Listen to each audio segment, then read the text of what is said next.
ओम गं गणपतये नमः। नमस्कार दोस्तों, आपका स्वागत है दिव्य चक्षु एस्ट्रोलॉजी में। आज बात करेंगे मिथुन राशि के लिए बृहस्पति देव का गोचर 20 नवंबर 2021 को, उसके लिए क्या क्या रिजल्ट वो लेके आ रहे हैं। देखिए, मिथुन राशि के लिए बृहस्पति देव इनके 7th हाउस एंड इनके 10th हाउस के लॉर्ड होके इनके 9th हाउस में गोचर करेंगे। गोचर को अब अपने लग्न कुंडली और आपके चंद्र कुंडली दोनों से देखिए। चंद्र कुंडली से देखना इतना इंपॉर्टेंट बन जाता है कि चंद्र को आपके जो माइंड है उसके कारक माना जाता है। आपका जो स्टेट ऑफ माइंड है वो चंद्र कुंडली से देख सकते हैं कि आपका माइंड किस कंडीशन पे है, कितना स्ट्रांग है। भले ही आपके चार्ट में लग्न कुंडली जितनी भी स्ट्रांग हो जाए, उतनी आपको चंद्र कुंडली भी इंपॉर्टेंट है कि चंद्र कुंडली से भी आपको कंपेयर करके देखनी चाहिए कि दोनों में कितनी तारतम्य आ रही है। अगर आपके लग्न कुंडली में अगर कोई चीज अगर प्रॉमिस हो रही है तो चंद्र कुंडली से भी उस चीज का आप उपभोग कर पा रहे हैं या नहीं, उसको आप कैसे मैनेज कर पा रहे हैं, वो आपके चंद्र कुंडली से देखी जाती है। देखिए, मैं आपको यहाँ सिर्फ लग्न कुंडली के बारे में ही बताऊंगा। चंद्र कुंडली आपको खुद मिलाना चाहिए क्योंकि चंद्र कुंडली लगभग एक ही तरह देखी जाती है। बृहस्पति देव का गोचर आपके 9th हाउस में होगा। बृहस्पति देव का गोचर 9th हाउस में होना यानी ये एक अच्छा और ऑस्पिशियस रिजल्ट माना जाता है। ये एक अच्छा एक ऑस्पिशियस ट्रांजिट माना जाता है। कोई भी लग्न हो, अगर बृहस्पति देव का गोचर आपके 2nd में, आपके 5th में, आपके 7th में, आपके 9th में और आपके 11th में अगर चल रही है तो मानिए कि आपको उसी टाइम पीरियड में कुछ ना कुछ आपको अच्छा रिजल्ट मिलने वाला होगा। बाकी तो रिजल्ट मिलेगा ही आपके चार्ट में। जो जो चीज प्रॉमिस हो रहा है, जो जो चीज आपको इवेंट प्रॉमिस हो रहा है वो तो मिलेगा ही। बाद में देखिए कौन कौन सा चीज ट्रिगर भी हो रहा है। देखिए, यहाँ पे बृहस्पति देव आपके 7th हाउस के लॉर्ड होते हैं और आपके 10th हाउस के लॉर्ड होके आपके 9th हाउस में गोचर करेंगे। यानी बृहस्पति देव देखिए आपके जो लॉ है, आपका जो इन्फोर्समेंट है उसको देखा जाता है। आपका जो स्पिरिचुअलनेस है, आपका जो भक्ति भाव है। देखिए, स्पिरिचुअलनेस भक्ति भाव सिर्फ ऐसा नहीं हो सकता है कि आप खाली एक भगवान की तरफ जाए या आप खाली एक धर्म को माने। ऐसा ऐसा कोई कुछ नहीं है। स्पिरिचुअलनेस भक्ति भाव ऐसा होता है कि आप डेवोटी हो जाएं किसी चीज के लिए। या तो आपका पढ़ाई हो सकता है, या तो आपका वो खाना भी हो सकता है, या तो फूडिंग हैबिट हो सकता है, या तो आपका बिहेवियर हो सकता है। मान लो अगर कोई स्टूडेंट है, ऐसा नहीं कि वो खाली घंटी लेके आपको बजाएगा हर वक्त। वो अपने किताब की तरफ, आपका जो उनका जो डेडिकेशन है वो एक किताब की तरफ चला जाए। कोई भी काम के लिए वो अपने एक डेडिकेशननेस दे दें, उसको भी देखा जाता है। भक्ति आपके पेरेंट्स का भी हो सकता है, दोस्तों का भी हो सकता है, फ्रेंड्स भी हो सकते हैं, आपके कॉलीग हो सकते हैं। इस तरह भक्ति यानी किसी का अपमान नहीं करना चाहिए। कोई मतलब कि लग्न से कोई चीज को आप फॉलो कर ले, ब्लाइंड फॉलो अलग चीज हो गया। देखिए, 7th हाउस से स्पाउस देखा जाता है, आपका जो मैरिड लाइफ है देखा जाता है, आपका जो पब्लिक डीलिंग करेंगे उसको देखा जाता है। 10th हाउस आपका वर्क, आपका प्रोफेशन, आपका प्रोफेशन एरिया, आपका जो वर्किंग प्रोफाइल हो गया वो आपका 10th हाउस से देखा जाता है। बृहस्पति देव आपके 9th हाउस में गोचर करते ही ये आपके लग्न को एक्टिव करेंगे। अगर आप बहुत दिन से अगर कोई रोग से ग्रसित थे, या तो कोई कंफ्यूजन स्टेट ऑफ माइंड आप रनिंग कर रहे थे, तो ये एक अच्छा पीरियड है कि आपको उसके रिगार्डिंग एक अच्छा रिजल्ट देखने को मिले। अगर बहुत दिन से अगर आप कहीं जाने की कोशिश कर रहे थे, कहीं अगर ट्रैवल करने की कोशिश कर रहे थे, तो ये आपके लिए एक बहुत ही बढ़िया टाइम है। देखिए, Gemini sign is the sign of communication, is the sign of uniformability activity. आपका जो सीखने का जो इच्छा है वो भी इससे देखा जाता है। ये एक डुअल साइन है। इसके लॉर्ड जो है मर्क्यूरी, उनकी दूसरी साइन वो भी एक डुअल साइन है। यानी डुअल पर्सनालिटी इनके पास होती ही है। देखिए, बृहस्पति की दृष्टि जो होती है वो एक मधुर होती है, वो उसमें एक अमृतमय दृष्टि होती है उनके पास। बृहस्पति देव की दृष्टि आपके 5th हाउस में पड़ेगी। तो मान लीजिए आप अगर बहुत दिन से अगर कोई रोग से अगर पीड़ित थे, तो ये टाइम बहुत ही अच्छा है कि आप उससे रिकवरी कर जाएं। या तो कोई ऐसा गुरु मिल जाए, या तो कोई ऐसा कोई ट्रीटमेंट मिल जाए, या तो अगर आप अगर बहुत दिन से अगर किसी बात से अगर टेंशन में थे, तो किसी डिसीजन को अगर आप नहीं ले पा रहे तो ये टाइम आपके लिए अच्छा है। या तो आपको कोई गुरु मिल जाए, मेंटर मिल जाए, या तो कोई आपको टीचर ही मिल जाए, आपको कुछ दिशा दिखाए। आपका यहाँ पे एक एनवायरनमेंट चेंज हो सकता है, आपका जो कम्युनिकेटिव जो स्टाइल है उसमें आपको डेवलपमेंट हो सकता है, आपका जो स्किल ऑफ हैंड है, जो एजुकेशन है उसमें आपको एक अच्छी चीजें मिल सकती है। आपका अगर नेबर में अगर कोई ब्राह्मण हो, पंडित हो, टीचर हो, अगर रहने आए हैं या तो रहते हैं, उनसे आप मधुर आलाप करें तो आपको एक बहुत ही अच्छी चीज, आपको एक बहुत ही अच्छी एक ऑस्पिशियसनेस रिजल्ट आपको देखने को मिल सकती है। देखिए जेमिनाई साइन के लिए बृहस्पति देव की नवम दृष्टि आपके 5th हाउस में आएगी। 5th हाउस हो गया आपका द हाउस ऑफ क्रिएशन, ये संतान का भाव होता है। आपका जो लाइटिंग, आपका जो लाइकिंग हो गया, डिसलाइकिंग हो गया, ज्ञान की प्राप्ति हो गया, ये सब आपके 5th हाउस देखा जाता है। और आपको इस टाइम पे 5th हाउस एक्टिव हो रहा है, 5th हाउस एक्टिव हो रहे हैं, साथ ही साथ आपके 12th हाउस भी एक्टिव हो रहे हैं। यानी थोड़ा देखिए आपको कहीं ट्रैवल करने की जरूरत पड़ सके, वीनस भी एक्टिव हो रहे हैं, 9th हाउस एक्टिव हो रहे हैं, तो आपको लॉन्ग टूर करेंगे जिसकी वजह से कि आपको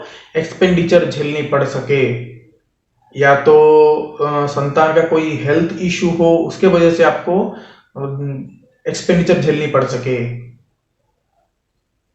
देखिए ये टाइम एक बहुत ही अच्छा योग बनता है जेमिनाई साइन वालों के लिए मैरिज को लेकर। देखिए मैरिज को लेकर कैसे हो रही है, आपके 3rd हाउस, आपके 12th हाउस, आपके 5th house, 7th house, 9th house Venus active हो रहे हैं। अगर आप अभी देखिए आपने दशा महादशा में कौन सा टाइम हो रहा है, मंगल आपको अगर 7th हाउस को एक्टिव कर रहे हैं, वीनस को एक्टिव कर रहे हैं, शनि की वजह से अगर आपका 7th हाउस एक्टिव हो रहा हो, वीनस एक्टिव हो रहा हो, तो ये टाइम एक अच्छा टाइम पीरियड है आपको शादी के लिए। अगर आप प्रेम संपर्क में हैं तो उसको आप शादी में कन्वर्ट करने की कोशिश कर रहे हैं तो एक अच्छा मौका है, ये एक अच्छा शुरुआत भी हो सकता है। यहां से आप कोशिश करिए, ये टाइम बहुत ही बढ़िया है। देखिए अगर आपके कुंभ राशि में अगर चंद्रमा बैठे हुए हैं, तो यानी चंद्रमा के ऊपर से जब ये गोचर करेंगे, नो डाउट आपको थोड़ा हेल्थ में थोड़ा अप्स एंड डाउन्स आपको देखने को मिल सकता है, लेकिन आपको इनकम लेवल या तो आपका जो फूडिंग हैबिट है, जो खाने की शैली है, उसमें आपको एक अच्छी चीज देखने को मिल सकती है। अगर मदर अगर कोई प्रॉब्लम में चल रही थी तो उनको वहां से रिकवरी मिल सकती है इस टाइम पे। शॉर्ट ट्रैवल या तो लॉन्ग ट्रैवल का ये एक बहुत ही बढ़िया मौका है। चंद्रमा होता है चेंज, ट्रैवल। अगर चंद्रमा एक्वेरियस में है या तो लिब्रा में है या तो आपके लग्न में ही है, तो ये चीज आपको देखने को मिल सकता है कि आपको ट्रैवल करने का मौका मिल सके, कुछ ना कुछ आपका चेंज हो जाए, सडन चेंज हो जाए। या तो कोई रिलीजियस प्लेस को आप ट्रैवल कर रहे हो, या तो आपके अंदर एक रिलीजियसनेस आ रहा है, क्योंकि देखिए चंद्रमा माइंड होता है, तो आपका एक जो फूडिंग हैबिट हो, चंद्रमा को फूड भी माना जाता है, तो चंद्रमा एक अच्छा एक फूडिंग हैबिट को डिनोट करते हैं। बृहस्पति देव की नजर उनके ऊपर रहेगी, तो और बृहस्पति देव की अगर देखिए चंद्रमा अगर आपके लिब्रा में है या तो आपके जेमिनाई में है, तो ये टाइम आपका फूडिंग हैबिट चेंज करने का है। आपका एक जो कंफ्यूजन स्टेट ऑफ माइंड है वहां से आपको निकलने का एक बहुत बढ़िया मौका ये है। अगर आपके सन अगर एक्वेरियस में बैठे हो या तो आपके जेमिनाई में बैठे हो या तो लिब्रा में बैठे हो, तो ये टाइम बहुत ही बढ़िया है कि आप कोशिश कर सकें चाइल्ड बर्थ के लिए। आपका हेल्थ, आपकी वाइटलिटी, आपका पर्सनलिटी, आपका जो कॉरेजियसनेस है, आपका जो ब्रेवनेस है, उसमें अभी आपको डेवलपमेंट देखने को मिल सकता है। जब भी सूर्य के ऊपर जब भी रवि के ऊपर बृहस्पति देव का गोचर होगा, नो डाउट आपका स्टाटस बढ़ेगा ही बढ़ेगा, इनकम लेवल बढ़ेगा, आपका जो बोलने का शैली है, आपका जो कम्युनिकेटिंग स्टाइल है, आपके जो फादर के साथ रिलेशन है, सुपीरियर के साथ रिलेशन है, आपका जो सोसाइटी के साथ रिलेशन है, उसमें आपको एक डेवलपमेंट देखने को मिलेगा। अचानक से आपको आपका स्टाटस बदल जाएगा। बाकी रवि की कंडीशन बहुत ही इंपॉर्टेंट होती है कि वो किस कंडीशन में है। आपका जो एनवायरमेंट है उसमें आपको तो बदलाव देखने को मिलेगा, आपका वेल्थ में आपको बदलाव देखने को मिल सकता है, हेल्थ आपकी अच्छी हो सकती है, आपके फादर की हेल्थ अच्छी हो सकती है, सीनियर हो गया, सबॉर्डिनेट हो गया, कॉलीग हो गया, और जो वर्क एरिया जो हो गया उसमें आपको एक अच्छी चीजें आपको देखने को मिल सकती है, प्रमोशन भी आपको मिल सकता है यहाँ पे। बाकी अगर कहीं अगर मेलिफिक प्लैनेट अगर इनके टाइम में रहे तो ये थोड़ा प्रॉब्लमेटिक आपको हो सकता है। देखिए अगर मार्स अगर आपके एक्वेरियस में है या तो आपके लिब्रा में हो या तो आपके जेमिनाई साइन में हो, या तो यहाँ पे एक एग्रेसिवनेस आपको देखने को मिल सकता है। यहाँ पे एक आपको एक एक्सपेंडिचर झेलने को पड़ सकता है। आप अपने सीनियर हो गए, आप अपने जो फील्ड कॉलीग हो गए, उनके साथ एक वाद विवाद जैसा माहौल हो सकता है। आपका थोड़ा यहाँ पे थोड़ा गर्म मिजाज आपका एक क्रिएट हो सकता है। तो इससे बचने के लिए एक उपाय कर सकते हैं कि आप बहस ना करें, किसी से वाद विवाद पे ना जाएं, एग्रेसिवनेस आप थोड़ा कंट्रोल में रखिए। हाँ, अगर ये मौका है, अगर आप लोन अगर लेने की कोशिश कर रहे थे तो ये टाइम आपको एक बढ़िया एक मौका देता है कि फाइनेंशियल इंस्टीट्यूट से आपको लोन मिल जाए, या तो कोई व्यक्ति से ही आपको एक पैसे की मदद ही मिल जाए। अचानक से धन की प्राप्ति भी योग बना रहे हैं यहाँ पे। कि अगर आपका वीनस अगर एक्वेरियस में हो, या तो जेमिनाई का हो, या तो लिब्रा का हो, तो ये टाइम एक बहुत बढ़िया मौका है कि आपको दिखाए कि आपको एक प्रेम संपर्क में आप आगे बढ़ रह सकते हैं। ये देखिए, वीनस जो होता है वो फीमेल को डिनोट करता है, तो इस टाइम हो सकता है कि आपके साथ कोई फीमेल की इंटरेक्शन हो जाए, या तो अगर आप प्रेम संपर्क में थे तो इसको आप मैरिज में कन्वर्ट करने की कोशिश कर रहे थे, तो ये एक बहुत बढ़िया मौका एक आपके लिए क्रिएट कर रहा है। अचानक धन की प्राप्ति हो सकती है, या तो इनकम लेवल आपकी अचानक से बढ़ सकती है, कोई फीमेल गुरु से आपकी भेंट हो सकती है, या तो कोई फीमेल एल्डर पर्सन से आपको एक मदद मिल सकता है, वो आपको एक मेंटर की तरह आपको ट्रीट कर सकते हैं, टीचर की तरह ट्रीट कर सकते हैं। आपके अगर मैरिज लाइफ में जितने दिन से प्रॉब्लम चल रही थी, तो ये एक बहुत ही अच्छा मौका है कि आपको वहां पे सुधार मिल सके। अभी देखिए वीनस किस कंडीशन में है, कौन कौन से इवेंट को ये प्रॉमिस कर रहे हैं। अगर कुंभ राशि में आपका शनि है, या तो लिब्रा में शनि हो, या तो जेमिनाई में शनि हो, तो आपको जॉब के रिगार्डिंग आपको एक अच्छी चीज आपको देखने को मिल सकती है। अचानक से प्रमोशन हो सकता है, या तो अचानक से आपका इनकम सोर्स बढ़ सकता है, आपका जो वर्किंग प्रोफाइल उसमें चेंज हो सकता है, या तो वर्किंग एरिया हो उसमें चेंज हो सकता है।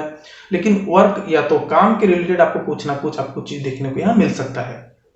जो दिन से इतने दिन से अगर जो अप्स एंड डाउन्स चल रही थी, तो उसमें आपको एक स्टेबिलिटी आपको यहाँ पे देखने को मिल सकती है। अगर कोई प्रमोशन के लिए वेट कर रहे थे, तो यहाँ पे एक आपको एक अच्छा मौका है कि प्रमोशन आपको हो जाए। अगर मर्क्यूरी हो आपके कुंभ राशि में, या तो आपके जेमिनाई में, या तो आपके लिब्रा में अगर हो, तो यहाँ पे आप एक नया एजुकेशन स्टार्ट कर सकते हैं। आपको एक नया गुरु मिल जाए, या तो एक अच्छा आपको एक फ्रेंड ही मिल जाए जो कि आपको एक अच्छा सलाह आपको दे, या तो आपको एक मेंटरशिप आपको एक देने वाले एक लोग मिल जाएं। New education, new friends and circle हो सकता है, एक अच्छा हैंड ऑफ स्किल आपको एक कुछ सीखने को मिल जाए, या तो कोई नया सर्टिफिकेशन ही आप इस टाइम पे शुरू कर लें, या तो जो सर्टिफिकेशन आपका रुका हुआ था, तो ये टाइम हो सकता है आपको सर्टिफिकेशन आपको हो जाए। उसके चलते आपको जॉब में प्रमोशन, या तो जॉब लग जाना इत्यादि वगैरह में आपको एक पॉजिटिवनेस देखने को मिल सकता है। अगर कोई लिटिगेशन वगैरह चल रहा था, कोर्ट लिटिगेशन वगैरह चल रहा था, अगर चार्ट में प्रॉमिस कर रहा है, तो इस टाइम पे आप वहां से रिकवरी कर सकते हैं। देखिए मर्क्यूरी यहाँ पे आपके लग्न एंड आपके 4th हाउस के लॉर्ड होते हैं, तो आपको एक चीज यहाँ पे ध्यान देनी होगी कि अगर लैंड परचेज करने की कोशिश कर रहे थे, तो ये टाइम आपके लिए बहुत ही अच्छा एक मौका है कि आप लैंड परचेज कर सकते हैं। कुछ एक्स्ट्रा करिकुलम एक्टिविटी आप कर सकते हैं, एडवर्सली आप रिएक्टिव हो जाएंगे, गुड हेल्थ होगा, कम्युनिकेशन स्किल आपका अच्छा होगा, वेल्थ में आपको यहाँ पे एक चीज देखने को मिल सकता है, हर चीज का भोग करने की अभी कोशिश करेंगे। बृहस्पति देव आपके लग्न को देख रहे हैं, मर्क्यूरी आपके लग्न के अधिपति हो गए, तो आपको यहाँ पे एक वाइटलिटी चीज आपको देखने को मिल सकता है। आपका जो इम्यूनिटी पावर है आपको उसमें बूस्टर देखने को मिल सकता है। रोग प्रतिरोधक शक्ति जो होता है उसमें आपको एक अच्छी डेवलपमेंट आपको देखने को मिल सकता है। आपका फूडिंग हैबिट, आपका बोलने का शैली जो होता है, आपका जो रिएक्टिव स्टाइल होता है, वो सब आपको यहाँ पे एक अच्छी चीजें आपको देखने को मिल सकता है। डेवलप चीजें आपको वहाँ पे देखने को मिल सकता है। अगर राहु आपके एक्वेरियस में हो, या तो आपके जेमिनाई में हो, या तो आपके लिब्रा में हो, तो एक चीज हो सकता है कि new friend, new teacher, new female members, जो हो सकता है कि new female members, new friends, new teacher, new mentor आपके साथ कम्युनिकेशन में आ सकते हैं, आपके साथ टचअप में आपके साथ आ सकते हैं। बाकी फेक ऑर्गेनाइजेशन, फेक गुरु से आप बच के रहिए। बाकी राहु की पोजीशन देखनी पड़ेगी और शनि की पोजीशन देखनी पड़ेगी कि किस कंडीशन में है, उसके बाद ही जाके कुछ बोला जा सकता है। अगर आपका चंद्रमा भी अगर प्रॉमिस कर रहा हो, राहु प्रॉमिस कर रहा हो, तो ये एक बहुत ही अच्छा मौका है आपको फॉरेन जाने का। अगर आप कहीं ट्रैवल करने की कोशिश कर रहे थे, या तो बाहर कहीं सेटल होने की कोशिश कर रहे थे, तो ये एक बहुत ही अच्छा मौका है आपको फॉरेन जाने का। फॉरेन सेटलमेंट का ये बहुत ही अच्छा योग बन रहा है। अगर आपका केतु अगर 9th हाउस में है, तो no doubt it is a time for sudden transformation. आपके अंदर एक स्पिरिचुअलनेस एक अचानक से आपके अंदर जागृत हो जाएगी। आपको कोई ना कोई ऐसा गाइडेंस मिल जाएगा जिसकी वजह से आप अपने बिहेवियर, आपके नेचर को आप चेंज करेंगे, या तो आपका ऐसा एनवायरमेंट ही आपके साथ क्रिएट हो जाए, आप खुद को बदल लेंगे। आपका जो आपके अंदर जो स्पिरिचुअलनेस है, जो भक्ति है, उसमें आपको एक चेंज देखने को मिल सकता है। बाकी देखिए कि आपका कौन कौन सा प्लैनेट एक्टिव हो रहा है, कौन कौन सा प्लैनेट आपके चार्ट में है। बाकी चंद्र कुंडली से भी इसको मिलाप करिए, उसके बाद ही कुछ डिसीजन पे पहुंचे। बाकी देखिए आपके चार्ट में कौन कौन सी चीजें एक्टिव हो रही है, कौन कौन से प्लैनेट्स एक्टिव हो रहे हैं। अगर ये तीनों साइड में अगर कोई प्लैनेट है तो उसका भी आपको रिजल्ट निकालना है। चंद्रमा से ये कौन से हाउस में ये गोचर कर रहे हैं आपके बृहस्पति, उसको भी देखना बहुत जरूरी है, तब जाके कोई चीजें आप डिसाइड कर सकते हैं। बाकी नमस्कार मित्रों, कमेंट सेक्शन में बताइएगा कि आपको वीडियो कैसा लगा है। अगर अच्छा लगा हो please like, share and subscribe. नमस्कार मित्रों।